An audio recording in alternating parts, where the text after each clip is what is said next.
Emergency personnel are continuing to sift through a building which caught fire in the Johannesburg city centre.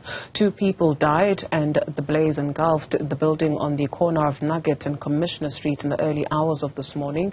The exact cause is still being investigated. Katlego Segoto is on the ground for us, and Katlego, this hour at least we know that a woman has been arrested accused of arson. What more do we know?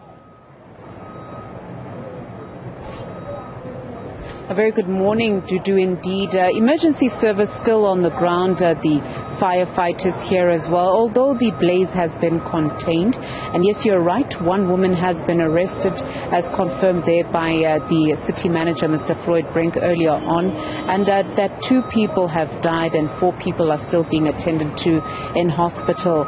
Now, the emergency service is still on the ground, and the real question now happens is about the people who lived in this building and what happens to them now. So right now, there are a number of officials who are on the ground, those from housing as well, because the people who've been living here, unfortunately, will have to be provided with temporary accommodation. And these are the consequences or that has resulted in this fire, leaving people, a large group of people destitute. But I want to speak to a ward councillor Masindi, to just give us details. He's actually the councillor of the neighbouring ward, because the councillor of this ward, 123, is not here, but he's standing in his stead. Masindi, thank you for your time. I mean, if you can just explain to me the large group of people behind here. You addressed them earlier on in terms of the assistance that will be provided to them since they've lost their homes and belongings. Just tell me a bit about what you've explained to them and what happens going forward. Can I just start in the background on what happened? Around 4 a.m., I think that's when the fire started, but I haven't established at what time exactly it started. But around 4 a.m., one of my ward committees, because this building is adjacent in the edge of Ward 123 and Ward 124. So mostly of the situations around here, we then first see is it because it's closer to my ward. So this person called around that 4 a.m. and I then had to call the emergency to come on board to contain the fire and to save lives. So what I have got here is that the fire was ablaze and people were phoning, and then we had to phone and then get everything. So I then had to get hold of the councilor of the ward, because he's in bereavement. His family member has passed on in the Eastern Cape. So we then have to take over the situation, because we can't just neglect things like that, and then it's just in the edge of my ward, and then it's closer to my ward. So I rushed here. We then left it for the emergency services to be done. Indeed, the damage that has happened here is a lot.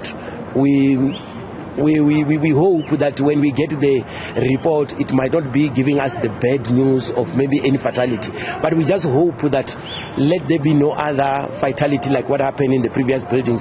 The incident that just happened recently on the other street in Albert.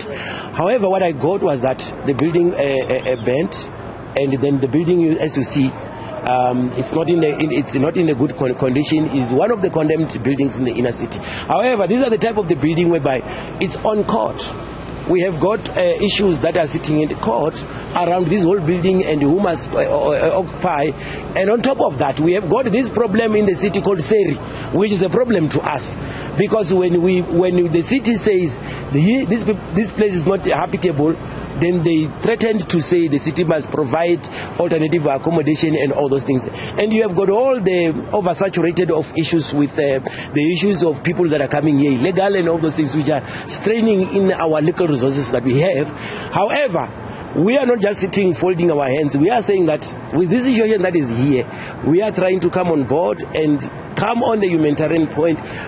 So far, we have, together with our emergency service, the disaster management, have secured assistance from all our sponsors, a gift of the givers, I won't mention this other big supermarket which you always ask for because I will be giving them free advert. But let me just say it. We are waiting upon also on ShopRite to give us that their donation of hot meals, because these people, you see the multitude that are there, they are affected, there is minors.